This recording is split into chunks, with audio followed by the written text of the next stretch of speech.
Okuzaalibwa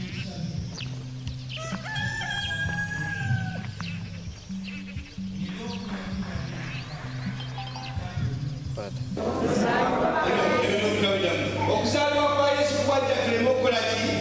Okugula. Wabula tubeere n'obulamu obutakola ki? Tugamba mwetikke ekikoligo kyange kubanga ekikoligo kyange kyangu. Ekikoligo kya Yesu kiki? Bw'amala okuwa omukisa gukuwa.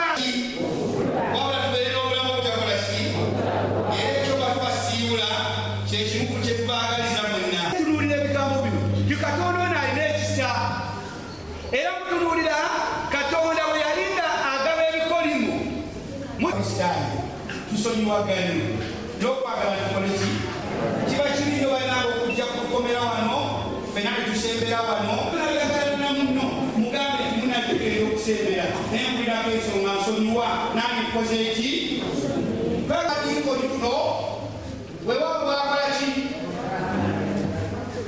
Tulusa bwe nalina omusajja kusiibulemu n'amukubiza w'ekkanisa eno muwanirire ekkanisa ya Katonda okutuusa oleetako ennyimbu ate nsobola okulinyako nekulinyirako ddala totaddala nakukola kimba ate tweteeketeeke mukadde waffe Sabadinkoni agenda kujja ayogereko eri obulamu bwaffe atuba obubaka era nagambye omukubiriza w'ekkanisa eno n'eŋŋamba n'omukubiriza w'obusunga tinebwemufunanga abaweereza ne babanyikiriza nnyo nga mulaba babanyikiriza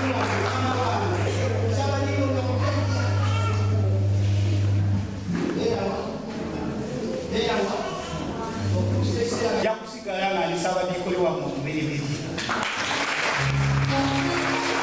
era sigenda kubeerabira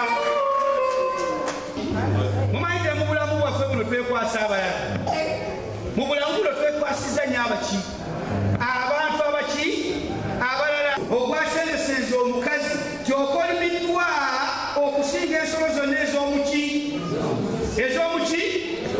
Paka bwangu olunaku lwaleero olw'okuba nti bubaddemu okusiibula ate ne Krisimansi tutunuulidde nnyo Mukama waffe Yesu ng'azaalibwa olw'okutununula olw'okugyawo ekibi ekyali kiyingidde kuba ekibi bwe kyajja kyatwawula ne Katonda waffe ne Yesu ajja okutugatta ne Katonda waffe natulaba nga atugamba nti ye ekkubo n'obulamu n'amazima tewali ayinza kutuuka eri Katonda waffe okuggyako nga ayise mu ye. Tutunuulidde nnyo ekigambo ekyo Yesu okubeera omulokozi waffe n'abantu bakkirize okweweeka ku mugongo gwa Yesu atusomose ebizitowa atusomose ebikonko atusomose emyala kubanga Katonda waffe yatukola bulungi era nga bwe tugamba nti nabo okwagala kwa Katonda bwe kuli okunene kubanga yatuwa omwana we Yesu.